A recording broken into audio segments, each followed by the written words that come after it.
तो हेलो छात्रों, यहाँ पे मैं आपके लिए लेकर आ चुका हूँ कक्षा आपके 10वीं के कल के आपके हिंदी के पेपर के लिए आपके ऐसे इंपॉर्टेंट क्वेश्चन जिसे आप कर लेंगे तो फाइनली आप कल के पेपर में गर्दा उड़ा कर आओगे। तो चलिए आपको यहाँ पे आपके सभी आपके ग्रामर पोर्शन के एक एक क्वेश्चन में बताऊंगा और पॉइंट बाय पॉइंट यानी हर सेक्शन आपको कवर कर दूंगा, जिससे आपके कल एक भी क्वेश्चन यहाँ पे आपको छूटेंगे नहीं और आप 80 में से 80 नंबर लेकर आएंगे। ठीक है, तो आपका ये पैटर्न होने वाला है। और चलिए आपको हम ग्रामर के हर एक क्वेश्चन आपको मैं अलग अलग पोर्शन में कराऊंगा। ग्रामर का अलग कराऊंगा और यहाँ पे जो आपके रचनाएं होंगे उनको अलग कराऊंगा, गद्य खंड अलग कराऊंगा और यहाँ पे पद्य खंड भी आपको मैं अलग कराऊंगा और गद्यांश का यहाँ पे मैं 5 वीडियो में आपका पूरा पेपर कल तक में कवर कर दूंगा। ठीक है, तो चलिए स्टार्ट करते हैं।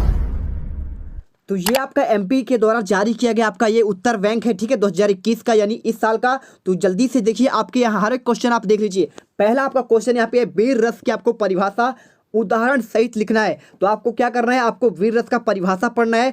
सहृदय के हृदय में जब उत्साह नामक स्थायी भाव, जब विभाव, अनुभाव, संचारी भाव से संयोग होता है तब क्या होता है, वहाँ पे वीर रस की उत्पत्ति होती है। यकीन मानो ये क्वेश्चन करने के बाद आपके एक भी क्वेश्चन नहीं बचेंगे। जो आप रियल पेपर ढूंढते हैं ना, यहाँ से आपका क्वेश्चन बाहर जाएगा ही नहीं। ठीक है, आपको रियल पेपर, मॉडल पेपर की जरूरत ही नहीं पड़ेगी। ठीक है, तो देखिए उदाहरण क्या लिखना है, बुंदेले हरबोलो के मुंह में हमने सुनी कहानी थी, खूब लड़ी मर्दानी वह तो झांसी वाली रानी थी। ये क्वेश्चन आपको याद करके जाना है। सेकंड क्वेश्चन, इसी में आपको हास्य रस की परिभाषा आपको याद करके जाना है। देखिए हर पॉइंट आपका यहाँ पे सेम रहेगा। सहृदय के हृदय में जब उत्साह, देखिए आपका वीर का आपका स्थायी भाव क्या होता है, उत्साह होता है। हास्य का क्या होता है, हास्य का यहाँ पे होता है हंसी। ठीक है, तो क्या होगा, यदि सहृदय के हृदय में किसमें, वही वर्ड आपको 8400 जी हाँ, याद कर लीजिए व्हाट्सएप नंबर, क्योंकि अब चाहे आपका मैथ का सवाल हो या फिजिक्स, केमिस्ट्री, बायोलॉजी का, आपके हर डाउट, हर क्वेश्चन का मिलेगा तुरंत वीडियो सॉल्यूशन, वो भी आपके सीधा व्हाट्सएप पर। बस आपको अपने फोन में डाउट नोट का 8400 व्हाट्सएप नंबर सेव कर लीजिए और चैट ओपन कीजिए। फिर जो भी आपका डाउट है, वो सवाल के आपको फोटो खींचना है, उसे क्रॉप करना है और 5 सेकंड में उसका आपको वीडियो सोल्यूशन मिल जाएगा। क्लास 6 से 12 IIT, JEE, NEET, CBSE boards और सभी स्टेट के बच्चों के लिए। तो देर किस बात की, अभी जाइए और 8400 पर अपना सवाल व्हाट्सएप कीजिए और अपने सभी डाउट को आउट कीजिए। लिंक डिस्क्रिप्शन में है। आपको रखना है, सहृदय के हृदय में जब हास नामक स्थायी भाव का जब विभाव, अनुभव और संचारी भाव संयोग होता है तब वहां पर क्या आता है, आपका हास्य रस वहां पे होता है। ठीक है, इसी प्रकार कोई भी आप करेंगे सब कुछ आपको सेम लिखना है, मात्र आपको चेंज कर देना। क्या यहाँ पे यदि आप वीर का कर रहे हैं तो आपको यहाँ पे सिर्फ उत्साह नामक स्थायी भाव लिख देना है। यदि आप हास का करेंगे तो यहाँ पे आपको क्या कर देना है, आपको यहाँ पे सिर्फ हास नामक स्थायी भाव। यदि आप शांत का करेंगे तो वहां पे आपको निर्वेद नामक स्थायी भाव। बिल्कुल आपका इस प्रकार से आपको हिंदी में कोई नहीं पढ़ाएगा, पूरे यूट्यूब पर आप सर्च कर लो। ठीक है, आपको एक ही लाइन याद करना है जब भी आपको यहाँ पे क्या करना है, आपको यहाँ पे जब ग्रामर पोर्शन में आपको रस पढ़ना है। ठीक है, तो रस देख लीजिए। और रस होता क्या है, रस आपका होता है जब किसी काव्य को पढ़ते, देखते और सुनते समय जो आनंद की अनुभूति होती है उसे कहते हैं रस। ठीक है, और रसात्मक वाक्यम काव्यम ये आपका किसने दिया, आपको याद करके रखना है, आचार्य विश्वनाथ ने। ठीक है, इसके बाद देखिए आपका नेक्स्ट क्वेश्चन, आपको इसमें उदाहरण याद करने, कहा बदरिया बंदर से चलो नहाने गंगा। अरे भाई साहब, कहा बदरिया बंदर से कि चलो नहाने गंगा और बच्चों को छोड़ेंगे घर में और होने देंगे हुड़दंगा, है ना।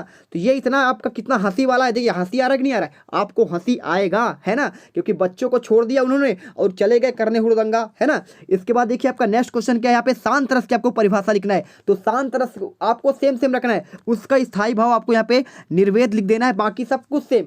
उदाहरण याद कर लो, चलती चाकी देखकर दिया कबीरा रोए, दो पाटन के बीच में साबुत बचाना कोई। बस आपको इतना लिखना है। इसके बाद आपका यहाँ पे खत्म हो जाता है। इन्हीं में से आपके क्वेश्चन आएंगे। और यदि आपका इसके अलावा कौन सा आता है, यहाँ पे आपका यदि अद्भुत का आता है तो आप अद्भुत वाला याद कर लीजिएगा। अद्भुत का आपका यहाँ पे आश्चर्य लिख दीजिएगा, किसमें आपको यहाँ पे नामक स्थायी भाव की जगह में आपको यहाँ पे अद्भुत लिख देना है। और बाकी आपका कोई वहाँ पे ठाड़े बैल चरावे गाई वाला आपको उदाहरण लिख देना है, यहाँ पे कुछ नहीं करना है। और यदि आपका भयानक का होगा तो भयानक की जगह आपको यहाँ पे भय नामक स्थायी भाव लिख देना है। ठीक है, इस प्रकार के आप सभी उदाहरण यहाँ पे कर सकते हैं और यहाँ पे आप लिख सकते हैं। ठीक है, और देखिए इसमें कोई और क्वेश्चन देख लीजिए, कुछ खास है क्या, बिल्कुल आपका यहाँ पे नहीं है। इसके बाद आपका चलिए चलते हैं, आप आगे क्वेश्चन देखते हैं।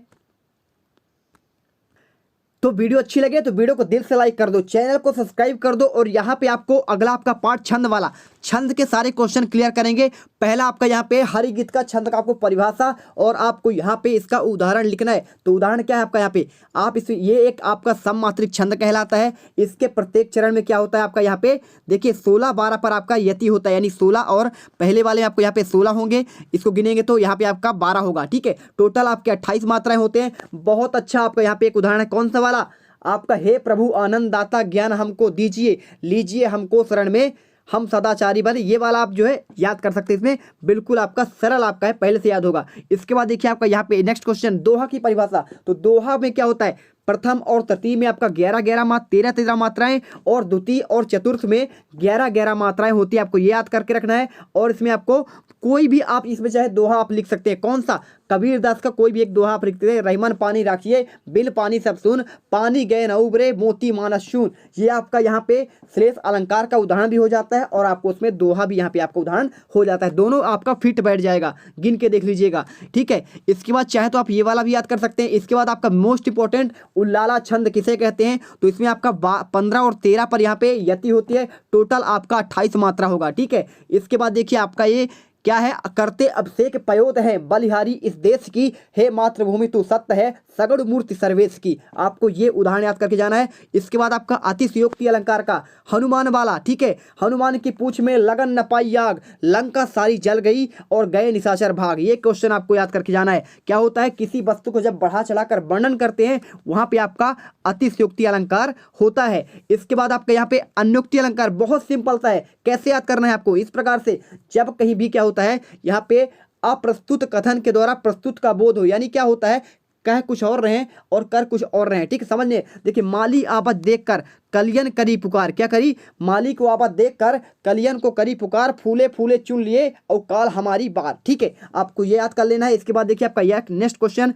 आपका यहाँ पे अलंकार आ जाता है, इससे बाहर आपका बिल्कुल कुछ नहीं जाएगा। क्या है यहाँ पे देख लीजिए, यमक अलंकार मतलब जब किसी आपके शब्द का आवृत्ति बार बार हो। ठीक है, जैसे कहा कहा, सुना सुना, पाया पाया, ऐसे कोई शब्द जब रिपीट होते हैं वहां पे यमक अलंकार होता है। अब जब वहां पे वर्ण की आवृत्ति हो, जैसे का पापा, वहां पे आपका अनुप्रास अलंकार होता है। वर्णों की आवृत्ति अनुप्रास में और शब्दों की आवृत्ति आपका यहाँ पे यमक में। तो कौन सा, माला फेरत जुग गया, गया न मन का फेर, कर का मन का डारी के, मन का फेर। ये आपका फेमस उदाहरण है।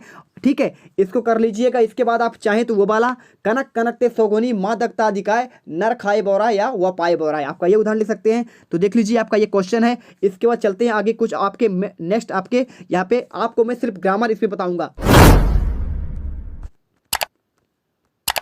अब देखिए यहाँ पे आपके कुछ आपके आते हैं निषेधात्मक वाक्य। तो कैसे आपको करना है, यहाँ पे निर्देश के अनुसार मान लीजिए क्वेश्चन बदलने हैं आपको, तो कैसे लिखेंगे, ये क्वेश्चन आपके पेपर में आएंगे। जैसे लिखा है यहाँ पे,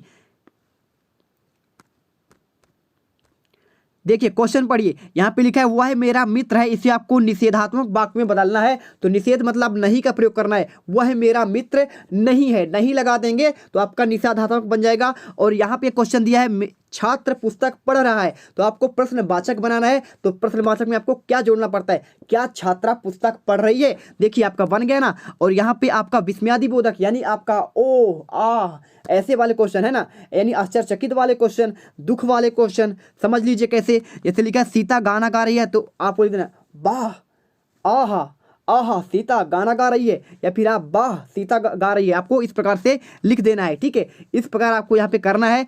और इस प्रकार से आपका ये क्वेश्चन भी आपका कंप्लीट हो जाता है। इसके बाद आपको चलते हैं यहाँ पे, मैं दिखाता हूँ आपको क्या कुछ आपके यहाँ पे संधि के बारे में। ठीक है, तो देखिए आपको संधि के बारे में पढ़ना है। तो क्या है, संधि आपको यहाँ पे विग्रह करना है। तो परम धन आनंद आपका यहाँ पे हो जाएगा परमानंद, आपका ये दीर्घ स्वर संधि का उदाहरण है। और जगत धनीस, जगत धनीस आपका हो जाएगा जगत धनीस, आपका व्यंजन संधि का यहाँ पे, जिसमें आपका हलंत आ जाए वहां आपका व्यंजन संधि होता है। और जिसमें समान समान हो, ठीक है, ई आ, ठीक है। तो ऐसे क्या होते हैं आपके दीर्घ संधि के उदाहरण होते हैं सत धन जन, आपका ये सज्जन हो जाएगा, ये आपका व्यंजन संधि का उदाहरण हो जाएगा। और आपका विसर्ग क्या होता है, जहां पे आपका यहाँ पे क्या आ जाए, आहा वाले आ जाए। ठीक है, तो आपको विसर्ग आ जाए, यानी आपका ये वाला पॉइंट आए तो जान लीजिए आप विसर्ग में आएगा वो। जैसे मनोहर, तो मनः धन हरा, आपका क्या हो जाएगा, मनोहर हो जाएगा, है ना। इस प्रकार से आप कर सकते हैं। और यहाँ पे क्वेश्चन आपका आता है काव्य गुण, तो जिस धर्म या गुण के कारण उस गुण का पता चलता है, और जो रस के धर्म और उत्कर्ष के कारण जिनकी रस के साथ उपस्थिति रहती है उसे काव्य गुण कहते हैं। 3 है आपके माधुर्य गुण, ओज गुण और प्रसाद गुण। प्रसाद गुण का उदाहरण आपका वही आ जाता है, हे प्रभु आनंद दाता वाला, और यहाँ आपका माधुर्य यानी आपके कोमल वाले आपके यहाँ पे आ जाते हैं। और यहाँ पे ओज गुण यानी कि आपके जैसे रानी लक्ष्मीबाई वाले, ठीक है, खूब लड़ी मर्दानी, वो तो झांसी वाली रानी थी, ये आपका ओज गुण का उदाहरण कहलाता है। इसके बाद आपका क्वेश्चन आया छंद किसे कहते हैं, तो वर्ण, मात्रा, पद, यति, गति आदि को ध्यान में रखकर जो आपका क्या किया जाता है, छंदबद्ध किया जाता है, उसे कहते हैं आपका यहाँ पे छंद कहते हैं। छंद के आपके 2 प्रकार होते हैं, आपका मात्रिक छंद और यहाँ पे आपका वर्णिक छंद, ठीक है। इसके बाद देखिए आपका क्वेश्चन यहाँ पे आ चुका है कौन सा, गीतिका छंद। आपको यहाँ पे देखिए तो गीतिका छंद का आपका उदाहरण वही वाला, हे प्रभु आनंददाता वाला, तो आपको इसको पढ़ लेना है। 14 और 12 पर यहाँ पे आपका यदि होता है, टोटल आपका 26 मात्राएं होते हैं। उदाहरण आपको बहुत सिंपल सा याद कर लेना है। इसके बाद आपका महत्वपूर्ण क्वेश्चन महाकाव्य, और यहाँ पे आपको खंड काव्य में आपको विशेषता बतलानी है। तो बहुत सिंपल सा आपका क्वेश्चन है ये, क्या करना है, महाकाव्य में जीवन का संपूर्ण चरित्र चित्रण होता है, और क्या होता है, यहाँ पे आपका जो नायक होता है धीर, वीर और गंभीर होता है, ठीक है। आपको ये पॉइंट याद करके रखना है।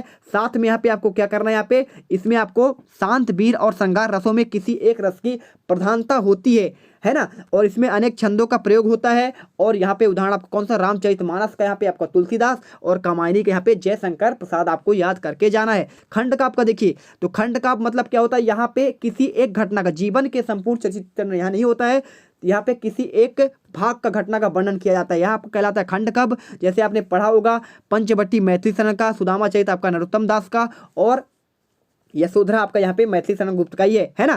तो ये क्वेश्चन आपके हो गए। इसके बाद आपका क्वेश्चन आ सकता है छायावादी युग की आपको विशेषताएं, तो इसे पढ़ लीजिएगा। ये क्वेश्चन वेरी वेरी मोस्ट आपका इंपॉर्टेंट है, और छायावादी कवियों के नाम आपको याद करना है। तो सिंपल सा आप याद कर सकते हैं, जसुमणि। क्या याद करेंगे, आपको जसुमणि याद कर लेना। यदि आप जसुमणि याद कर लेंगे तो जसुमणि से आपका क्या होगा, जयशंकर प्रसाद हो जाएगा, है ना।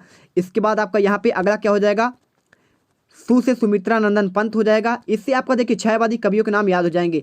और इसके माँ से आपका महादेवी वर्मा हो जाएगा, याद कर लीजिए महादेवी वर्मा। और यहाँ पे नी से सूर्यकांत त्रिपाठी निराला आपका यहाँ पे आंसर हो जाएगा। देखिए इतना सिंपल सा आपको यहाँ पे ट्रिक के माध्यम से मैंने बता दिया कि आपका यहाँ पे छायावादी युग के कवियों का नाम का आपका ट्रिक क्या है, जसुमणि आपको याद कर लेंगे तो आपको यहाँ पे आ जाएगा जयशंकर प्रसाद, सुमित्रा नंदन पंत, सूर्यकांत त्रिपाठी निराला, महादेवी वर्मा। देखिए आपकी रचना देख लीजिए, झरना, आंसू लहर, कामायनी, पल्लव, ग्रंथि, गुंजन, बीड़ा, परिमल, गीतका और अनामिका, सूर्यकांत त्रिपाठी निराला का, महादेवी वर्मा का यहाँ पे रश्मि, निर्जा, निहार और सांध गीत। इसके बाद आपका यहाँ पे रीतिकाल की आपकी प्रमुख विशेषताएं पढ़नी है, तो ये आप इसे पढ़ लीजिए। ये आपका यहाँ पे विशेषता है, और यहाँ पे कुछ रीतिकाल कवियों के आपके नाम भी दिया है। केशवदास बहुत फेमस कवि हैं, ठीक है। रामचंद्रिका, कवि प्रिया, रसिक प्रिया, रतन बाबनी, ये आपके इनकी रचना कहलाते हैं। और इसके अलावा देखिए बिहारी का आपका बिहारी सतसई, बहुत सिंपल सा है, उदाहरण याद करना तो आपको एकदम ना के बराबर है। देखिए भूषण का आपका शिवराज भूषण, शिवा बाबनी आपको याद कर लेना है। मतीराम का यहाँ पे मतीराम सतसई, बहुत सिंपल सा क्वेश्चन। अगला क्वेश्चन देखिए, संधि और समास में अंतर, वेरी वेरी सिंपल। 2 वर्णों का योग को यहाँ पे संधि कहते हैं, और 2 पदों को आपका योग कहते हैं यहाँ पे समास। इसके बाद देखिए 2 वर्णों के मेल के आपको विकार की संभावना होती है, वहाँ संधि होता है। और जहाँ पे क्या होता है आपका यहाँ पे शब्दों के प्रत्यय का लोप हो जाए, वहाँ पे क्या होता है, इस संक्षेप, समास यानी होता है संक्षेप, संक्षेप कर दोगे समास बन जाएगा, और इसे विग्रह कर दोगे आपका संधि बन जाएगा, ठीक है। इसे तोड़ना कहलाता है संधि विग्रह, जैसे देवधन ऋषि, और समास को तोड़ना कहलाता है विग्रह, ठीक है।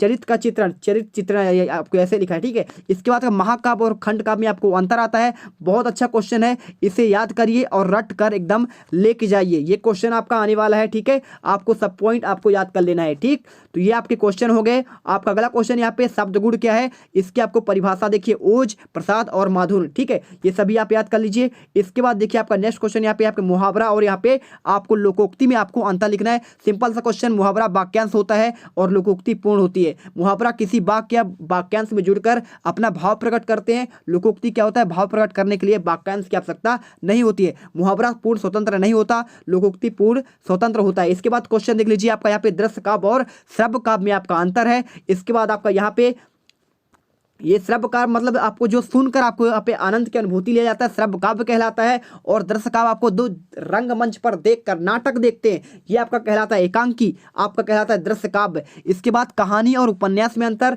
ये पढ़ लीजिए। और इसके बाद आपका यहाँ पे एकांकी और नाटक में अंतर आप पढ़ लेंगे, ठीक है। तो ये आपके क्वेश्चन रहे वेरी वेरी मोस्ट इंपॉर्टेंट, इसे पढ़ लीजिए। नेक्स्ट पार्ट में हम आपको कुछ ऐसे वीडियो आपके लिए लाएंगे, यहाँ पे आपके कुछ ऐसे रचना आपको याद करवा देंगे जो आपके पेपर में फंसने वाले हैं। और यहाँ पे आपके जो कवि होते हैं उनका कवि परिचय, साहित्य में स्थान, कला पक्ष, भाव पक्ष वाले क्वेश्चन मैं लेकर आऊँगा। वीडियो को अच्छे से प्यार दीजिए, क्योंकि यहाँ आपको कोई फेक पेपर नहीं बताया जा रहा है, आपको वही क्वेश्चन बताया जा रहा है जो आपके पेपर में कल देखने को मिलेंगे। तो आप इस पूरा वीडियो को पॉज कर बार बार देख लीजिए, यही से आप क्लियर कर लीजिए, आपको दूसरा या फिर आपको लिखने या पढ़ने की जरूरत बिल्कुल ना पड़े। तो मिलते हैं नेक्स्ट वीडियो पर। जय हिंद, जय भारत।